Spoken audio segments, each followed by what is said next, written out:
All right. What's up, y'all? Hope y'all been doing well. Today I wanted to come on here and talk about meditations. I feel like it's something that I used to heavily sleep on, and I know a lot of people sleep on it as well. But it's honestly the key thing that's changed my life, you know? You're able to do so many things during your meditations. You're able to pray. You're able to let go of unconscious patterns. You're able to reprogram your subconscious mind. You're able to change your identity. You're able to visualize your goals and bring it closer to you. Uh, and just be still, be present, realign yourself with who you're meant to be.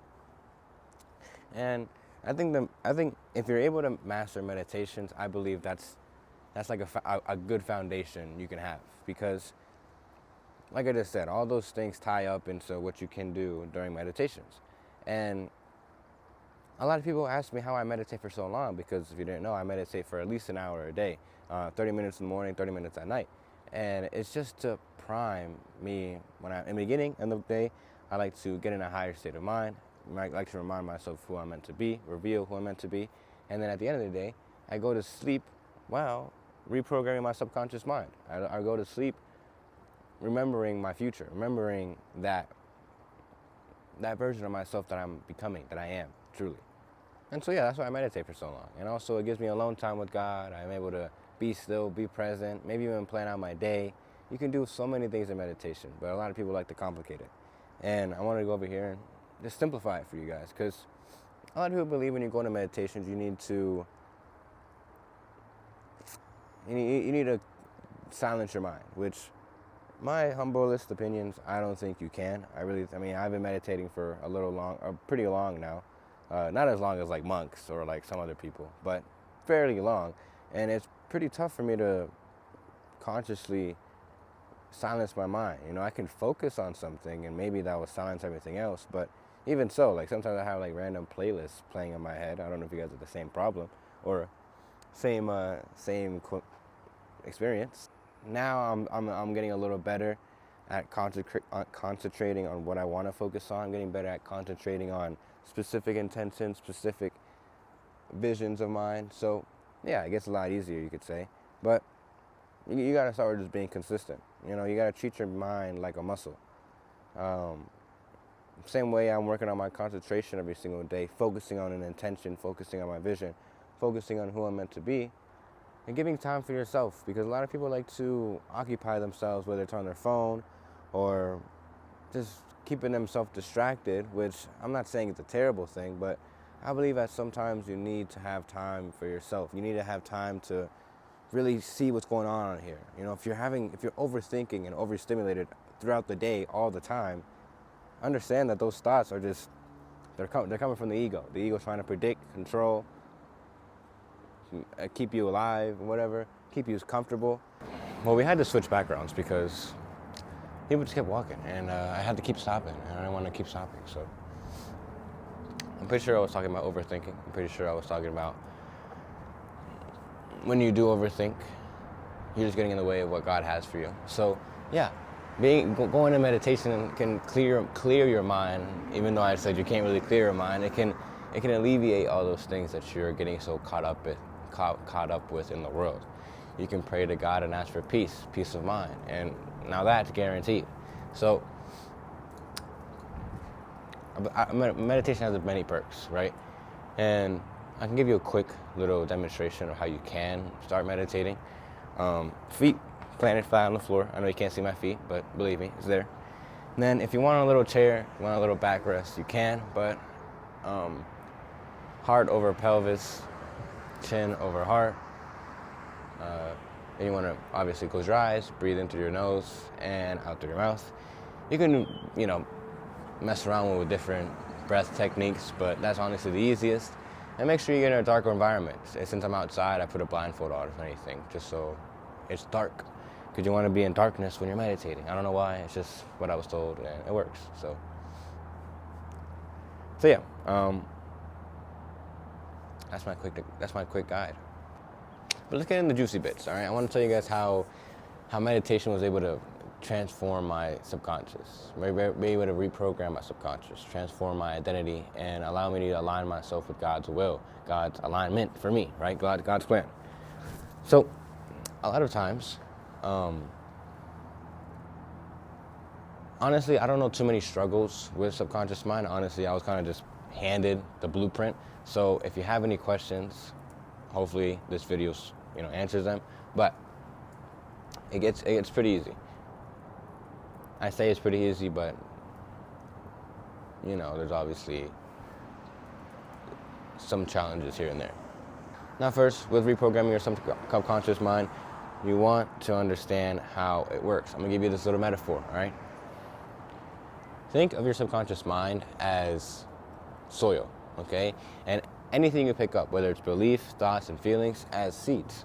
Whatever seeds get planted into your subconscious mind, your soil, those seeds grow into plants. When it comes to reinforcement, repetition, those beliefs being reinforced with external results, etc. So, let's say I picked up a belief from my parents, and it was like, money doesn't grow on trees. It's money is hard to make. Making money online is impossible.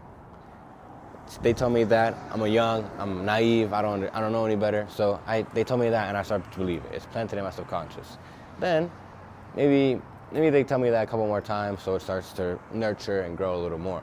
And then maybe one day I'm like, you know what, I want to go try. And I go try, and maybe I make some, but I lose it all. Or maybe I don't make any at all. That reinforces those beliefs in my subconscious mind, which ultimately, no matter how hard I try, it will never allow me to achieve my goals of making money online and living a free life. Okay, let's say that was my goal, which it is. And so yeah, that's what I had to realize. Like, I had so many negative beliefs and negative programs about making money online that it ultimately stopped me from doing what I wanted to do. And so how I was able to reprogram that was I became aware of those beliefs.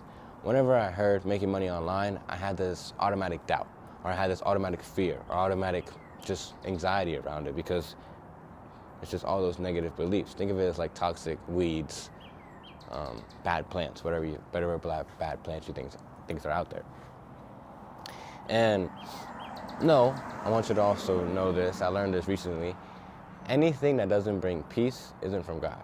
Anything that brings peace is from God. So anything that serves you is from God. If making money online serves you, then it's from God. It's something that brings you peace. It's something that allows you to reveal who you're meant to be. And I think people are coming towards me, so I'm gonna pause this thing. I don't know. I doubt it. No one really comes over here. This is usually like my silent sanctuary. Okay, good. They're moving. Yeah, I love this place. This is like my go-to. Anyway, I became aware of those things. Then I flipped the story. Money is abundant. Making money online is easy. I am someone who can make money online. 3 totally different beliefs counteracting those negative weeds, right? So I go into my subconscious, meditation. This is when meditation comes in a row. I go into meditation and I surrender these negative beliefs to God. I say, God, I surrender the fact that I used to believe making money online was hard, that money is scarce, that it's hard to make money online, etc. But I surrender that and fill me with your peace and divinity. Then I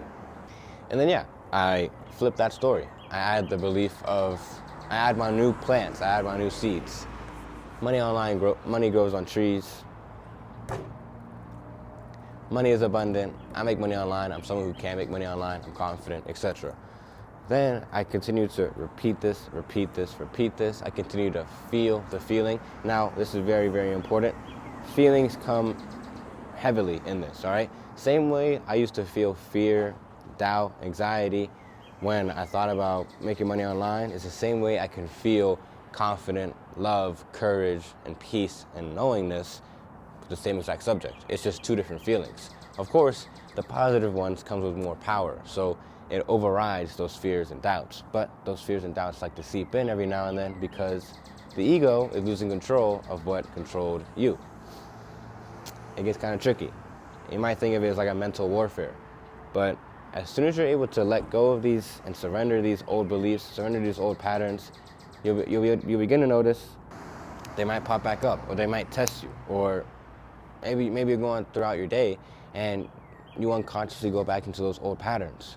But it's your job to remember the future. Remember that those beliefs don't serve you. Remember that those beliefs are from the ego. Remember that those aren't from God. And then you continue to live life, continually surrendering, continually just being aware of your unconscious thoughts, becoming aware of your unconscious feelings, and implementing and reinforcing and repeating those new stories, those new beliefs, those new patterns. And then ultimately, you're able to live a life you always wanted to live, right? Hopefully that makes sense. I know I kind of rushed through it. I'm kind of getting distracted. I'm sorry. But I think it's all aligning, so it's good. And yeah, that's ultimately how you're able to reprogram your subconscious mind. That's how you're able to live a life where you can kind of dictate what happens. That's a really big part of my meditations. I'm reinforced who I'm meant to be. I'm getting blown by wind. I reinforced who I'm meant to be, reprogramming my subconscious mind, changing my identity, and now another part, letting go of emotions, letting go of old patterns. Now, this is one of my favorite things to do because I feel so powerful. I feel so good after this because think about this, all right? I have, a strife of anxiety. I don't know if strife's the right word, but let's say a spike of anxiety or a spike of doubt or a spike of fear. And I'm able to just let go of it and be filled with God's peace, God's love. The way I'm able to do that is most of the time, I'm speaking for myself as well, whenever anyone feels fear or feels anxiety, they fight it or they kind of run away from it. No one's able to sit in it and allow it to be there. And I know it kind of sounds counteractive, but hear me out. When you fight the fear, when you fight the anxiety, you're giving life to it. You're giving it much more energy. And so it just becomes more real to you. When you run away from it, you're still giving it so much more energy because now you're making it feel like it's above you. But when you allow yourself to sit in it, you're kind of like taming it. You're kind of like, you're in control because you're allowing it to be inside your body. And since you allow it, it loses its power. It can't control you. You're allowing it to be there. I know I keep saying that, but I'm trying to emphasize it. With that being said, once you're able to feel it, right? When I mean feel it, I want you to genuinely like sit down when you're meditating and say, doubt, fear, anxiety, I allow you to be here. And whatever muscle you want to relax, maybe your chest was a little condensed, or maybe your shoulders were up, maybe your hips were a little, I don't know, whatever body part was kind of clenched, you can relax it. And it works for me. If you have any other ideas, you let me know. But it works for me whenever I relax those muscles, relax any part of my body, that fear, the anxiety feels like it's left. And if there's nothing there, you only feel it like just inside of you. Breathe in God's love, God's peace, or just the new stories, the new beliefs, the new feelings you're trying to feel, and breathe out those negative feelings, those negative beliefs, negative patterns. You gotta imagine it. Just imagine yourself breathing in green and not green. Just imagine you're breathing in God's love and you're letting out negativity. You're filtering it out. And that's how you do it. That's how you let go. And it feels so great. Because now, let's say throughout the day, I get caught up in a daydream. Let's say it's about whether or not my community is going to work, right? I have a community. I might have put a message in earlier, might have put it at the end, but I have a community, and in my head, I'm like, man, like, I want my people to join. I want more interaction, I just start thinking and fantasizing, maybe even expecting failure. I catch myself, I become aware, I'm like, no, everything's already done, and I return to my present self. And this happens a lot. A lot of people unconsciously expect failure. And I do it all the time. I'm starting not to. Honestly, I'm doing a lot better at that. But I used to do it a lot. Whenever I go into work, I believe like, man, there's no way this is gonna work. If I release an offer, there's no way they're gonna buy from me. I used to provide services to online coaches, and I was like, how are they gonna trust an 18-year-old kid to deal with their stuff? And obviously it showed because I came into that expecting failure, so they felt that energy. They felt the fear. They felt the doubt. They didn't feel the conviction of someone who actually believed in what they wanted to provide. And don't get me wrong, I knew a lot about the service I was providing. I didn't believe in myself. And so when you expect failure, that's what you're doing. You don't believe in yourself. You don't believe in God at the end of the day. So expect the win. Expect the positive result. Expect the result you want, and assume it's already done. And that's how you win. Because then you show up to every single situation, then you show up to every single video, giving it your all. And you feel the conviction I have for every single message I spread, because I'm not stuttering. I'm gonna say that I'm a stutter, but you get the idea. You feel the conviction you have when you believe in the service, or you believe in yourself, or you believe and have faith in God, because of the energy and overall state of mind you're in. I'm in a loving state of mind. I'm in a higher state of mind. If I was fearful, if I was doubtful, if I didn't believe in what I was speaking of, I wouldn't be able to sit here in front of a camera for 20 minutes and just start blabbering, right? And I'll tell you guys a little secret, all right? This is a little, maybe off topic, but a lot of my coaches, a lot of people around me, they keep saying, David, you need to start scripting your videos. You need to start, making it a little more scripted so it's not so out there. And I beg to differ. Honestly, I can't. I just don't want to do it. Every time I do it, I'm like, it's so boring. I don't like it. But you guys let me know. If you want me to script it a little more, want me to make it a little more, less me saying the same thing 3 times in a row, or if you just like it like this, because I like it like this. So no matter what you say, I'm gonna do this. But yeah, I do want to start telling you guys about my community more and more. Not just because I want to get sales, not because I want to get the money.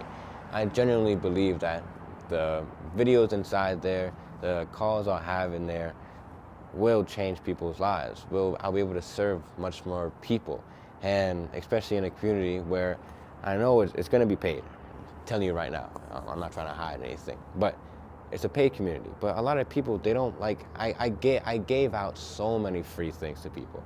So many free videos, so many free communities, so many free calls. But people don't like taking it serious. Once people put money into it, they add value to what I'm giving them. And so they kind of feel obligated to participate. And that's why I like doing it. And of course, funds really are a thing, whatever, we'll figure it out. But I just really want to see how dedicated you are to actually learning from me and implementing what I teach. Because then again, it's a win-win. You help me, I help you. So yeah, but I truly believe in what I speak about. I mean, I'm sure if you made it this far in the video, you do too. I'm excited. I want this community to grow. I want to have a lot of people in there. Not that I want. It's already done. It's already here. It's already here now in this present moment. And I'm just speaking to you guys, trying to add more people to it. You get the idea. But you see how I caught myself right there. I don't want to put it in my subconscious that I'm wanting it, that I lack it. I already have it. And so I'm gonna act like it. And so yeah, I have people in my community. I want you guys to understand the reason why I charge is not just for profit. Obviously, yes, profit helps. It helps me. It helps me, maybe even amplify these videos, get a better camera, maybe even travel a little farther. But yeah, these funds, it ultimately helps me help you again. I can hire an editor. I can put more time and money into my craft. And if I can travel around the world, best believe I'm making content any step I take. And of course, take you guys along with me. So yes, the money is to help me out. But it's also to make sure you put value into what I'm helping you with, and you take this stuff serious. 2 calls a week with me. I answer any questions. I'm giving out master classes. One-on-one with me sometimes, because maybe people don't join, or maybe it's just a late day and I don't know. Maybe you could ask me for a one-on-one call. Who knows? If it's that serious, I don't mind. But if you are in the community, you are a priority. I know you're dedicated to learning what I have for you guys, and I'm excited. So if you are interested, you can hit me up on Instagram. I'll leave it in the description down below. Hopefully this video helped you. I might have left out a little bit of loopholes, but I'll give you guys this. In the community, it's a lot more scripted, it's a lot more laid out, and it's not so free flow. So there's a plus. Have any questions, any more clarification, of course you can always hit me up on Instagram, and I'm always here to help. But yeah, I hope you guys had a good day. God bless. I'll catch you guys in the next video. Peace. Baby, baby, it'll always be space for you and me. Right where I don't know. I don't know really. I don't know the words, but if you know the song, you know the song. I'm learning it. 1985, I arrived. Oh shoot.